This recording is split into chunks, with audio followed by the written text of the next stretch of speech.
Class 10th का एक topic मतलब चैप्टर ही है, टॉपिक क्या चैप्टर है 5 जिसको बोलते हैं एपी समांतर श्रेणी। इसमें से क्वेश्चन बहुत आता है पेपर में और इसमें कुछ इंपॉर्टेंट फार्मूला है, फार्मूला से ज़्यादा है नहीं, 5-6 हैं, उससे पूरा चैप्टर सॉल्व हो जाता है।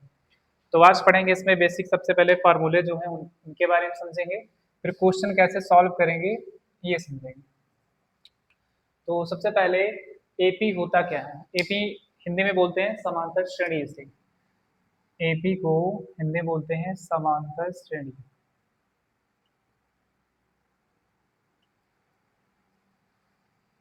तो वैसे तो हिंदी में जो लिखा है समांतर श्रेणी, समांतर मतलब होता है समान अंतर, मतलब एक ऐसी श्रेणी, एक ऐसी सीरीज नंबरों की जिसमें समान अंतर हो, उसी को बोलते हैं समांतर श्रेणी। एग्जाम्पल में एक एग्जाम्पल समझ लेते हैं।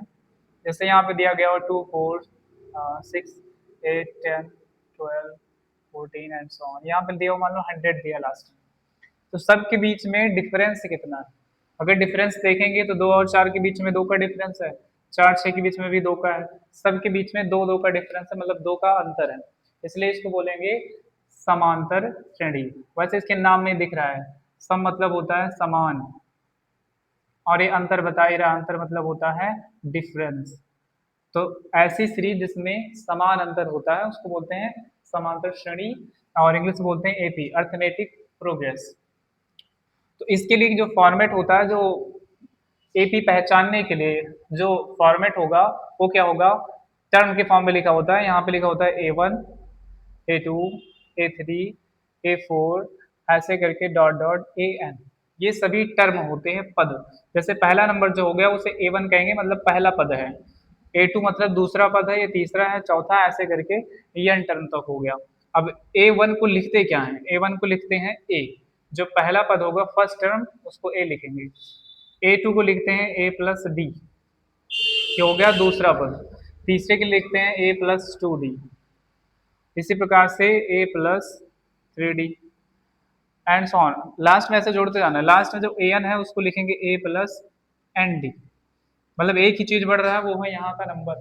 जैसे यहाँ A था, यहाँ D हो गया, 1D हो गया, यहाँ 2D, यहाँ 3D, ऐसे करके ND तक जाएगा, नंबर्स बढ़ा देंगे।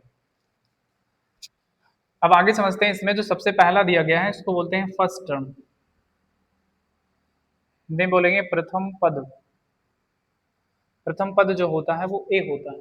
उसके बाद दूसरी चीज, इनके बीच का जो अंतर होता है, अंतर को बोलते हैं सार्वधातुक हिंदी में, तो इसे बोलेंगे कॉमन डिफरेंस, कॉमन डिफरेंस, इसको हिंदी बोलेंगे सार्वधातुक।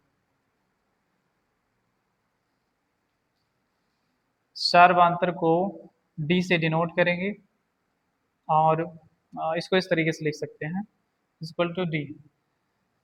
अब जैसे ये फॉर्मेट बना है, इसमें अगर हमें ए की बात करें तो जो पहला टर्म दिया होगा, पहला पद, वही तुम्हारा ए है।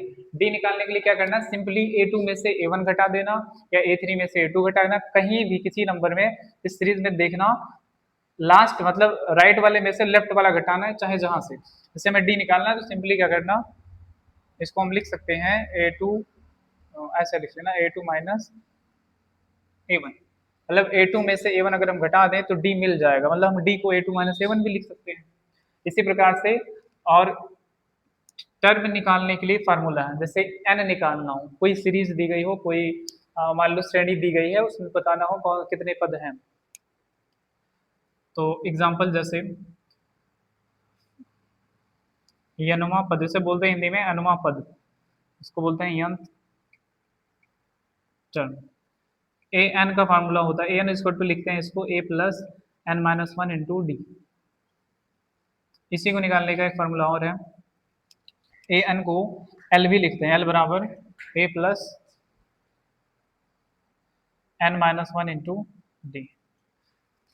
यहाँ पे ये सिंपली इसको हम कह सकते हैं कि जो ए एन होता है वो एल के बराबर होता है। एल क्या होता है? एल होता है अंतिम पद, अंतिम पद, जिसको बोलते हैं लास्ट टर्म। एक सीरीज दी होगी जिसमें लास्ट वाला जो पद होगा उसी को एल बोलते हैं। तो अगर यल दिया गया है तो बहुत आसानी से हम निकाल सकते हैं, एन का मान भी निकाल सकते हैं, एन भी निकल जाएगा। तो यहाँ ये बताया गया है कि जो एन होगा वो यल के इक्वल होगा।